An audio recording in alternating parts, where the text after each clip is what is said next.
So sorry. Okay, so this is the book that I finished reading. It's called The Namesake by Jhumpa Lahiri, and again, I'm so sorry if I'm saying that name wrong, but I really enjoyed reading this book.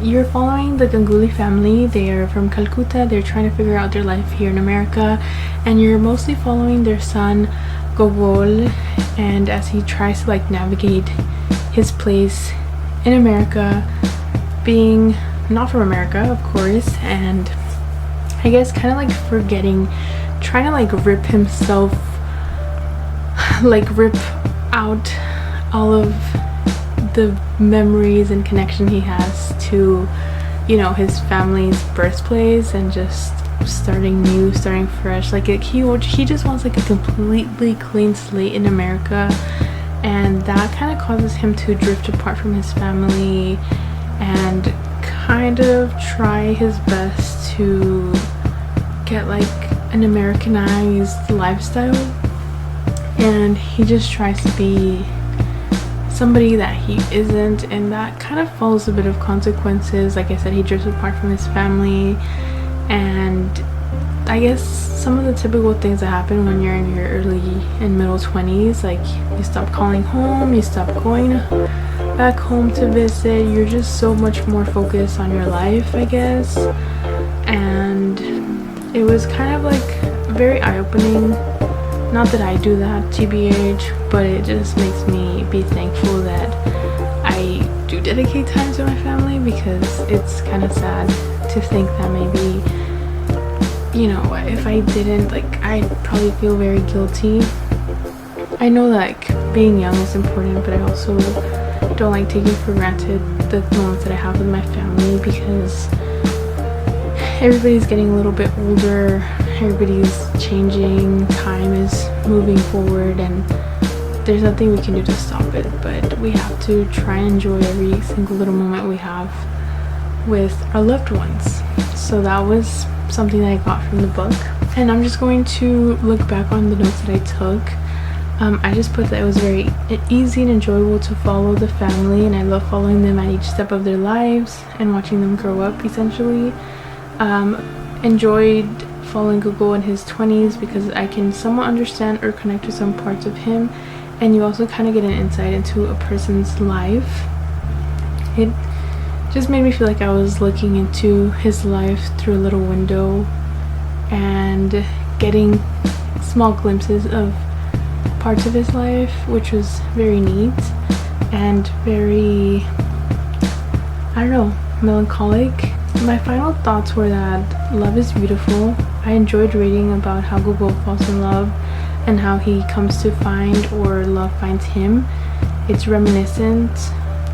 It captures so well the state of falling in love, and I love how the author like puts all of that into her own words. It just makes sense, and it's very beautiful as well as very powerful to read, and you just feel like it's happening to you, or like you have already experienced that.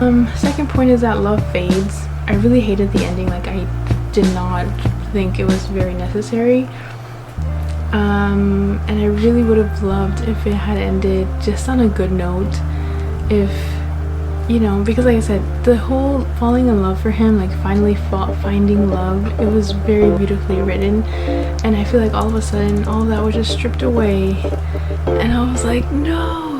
But I guess it is also fair to note that sometimes that is just how love is, you know, not everything stays, and not everybody is meant to be with who we think we should be with. And then final thoughts, it's a brutal / melancholic reminder that life is really constant, that one day you are born and the other, you know, other things happen, like your parents are gone, and you know, you don't want to take that for granted ever, so try not to miss a day.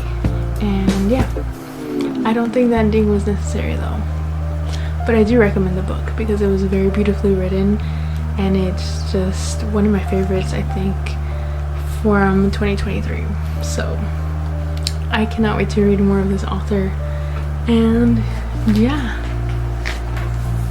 those are my bookish thoughts of this book.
Also, just an update on the book that I'm reading. It is called Never Let Me Go.